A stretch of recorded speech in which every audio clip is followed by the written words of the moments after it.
Another day, another basketball stories na naman ang pagkikwentuhan natin. At ngayon nga, yung pag-uusapan natin ang balitang pagtatamo ng injury ni Anthony Davis. At ang balitang pipirma na nga daw si Austin Reeves ng bagong kontrata sa Los Angeles Lakers. Naipanalo na nga ng Dallas Mavericks ang kanilang game ngayong araw laban sa Indiana Pacers sa score na 107-105. Matapos nilang mapigilan ang gagawin sanang comeback attempt ni Pascal Siakam sa fourth quarter ng kanilang laro. At nagawa nga nila yan, salamat sa pag-step up ng kanilang mga bench player na si Brandon Williams na nagtala ng 20 points at Dwight Powell na kumuha naman ng 18 points off the bench.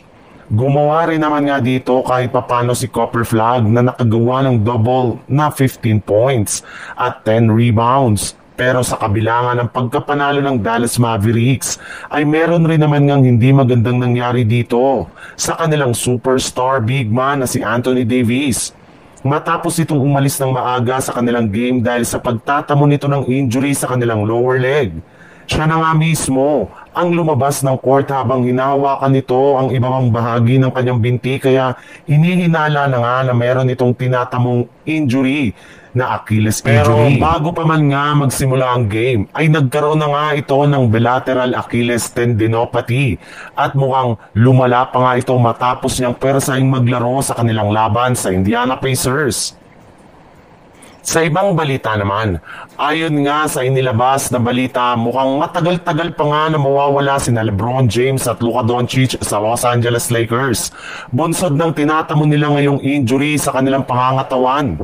Kaya as of the way, si Austin Reeves na lang ang maaasahan nila na bubuhat sa kanilang opensa. Pinatunayan na rin naman nga nito na kaya niya talagang makagawa ng malaking puntos para lamang sa ikakapanalo ng kanilang team. Kaya hindi na nga nakakagulat bakit may ilang mga analyst na nga nagsabi na deserve nga talaga ni Austin Reeves na makakuha sa Lakers ng malaking kontrata at sweldo sa mga susunod na taon since malinaw na nga na pang all-star level ang kanyang galaw.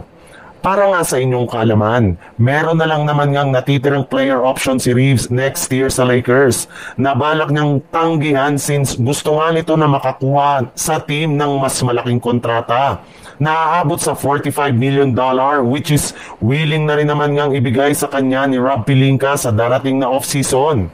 Pareho rin naman ngang payag ang magkabilang kupunan na magkaroon sila ng deal sa lalong madaling panahon. Kaya mukhang mananatili na nga si Austin Reeves sa Los Angeles Lakers sa mga susunod na taon.